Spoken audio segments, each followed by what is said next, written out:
The Leaside Bridge in Toronto became the scene of a violent confrontation just after midnight. Police received a call about a stolen vehicle and responded with two cruisers. They attempted to box the suspect car in, a common tactic to stop fleeing drivers.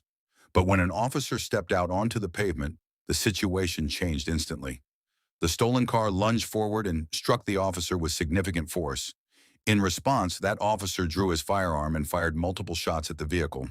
The driver, a 12-year-old boy, was wounded and later hospitalized. The SIU is now investigating the exact timeline of these events. The critical unknown is whether the car hit the officer before the gunshots or after. This distinction will determine if the officer acted in self-defense or if the shooting was premature. Forensic experts are analyzing bullet holes and tire marks on the bridge to reconstruct the sequence. Until they finish their work, the truth remains hidden in the physical evidence. Three young occupants were inside that stolen car when the shooting occurred. The driver was only 12 years old, an age that shocked the entire city. A second 12-year-old sat in the passenger seat, while a 13-year-old rode in the back. After the gunfire ended, the vehicle was abandoned a short distance from the bridge. All three suspects fled on foot into the surrounding neighborhood.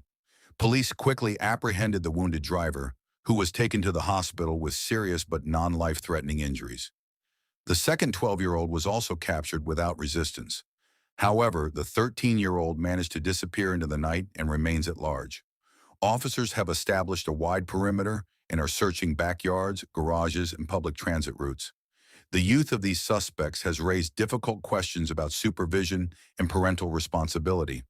How did children so young gain access to a stolen vehicle in the middle of the night?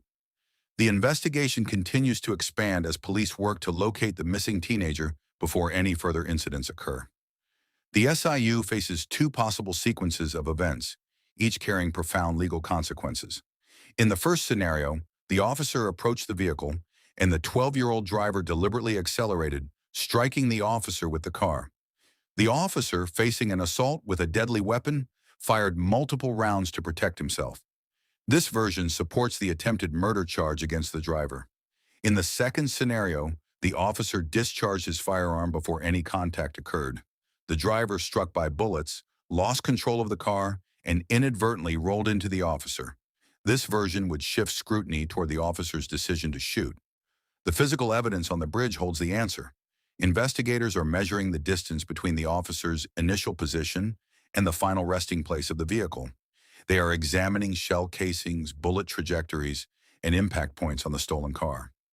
Each piece of data brings them closer to determining whether the shots came before or after the collision. The immediate aftermath of the shooting left two individuals hospitalized. The police officer, struck by the stolen vehicle, suffered injuries that required medical attention. He has since been treated and released, returning home to recover from what could have been a fatal encounter.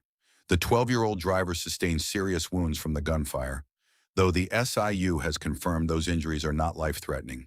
He remains in the hospital under police supervision, awaiting transfer to a youth detention facility once doctors clear him for discharge.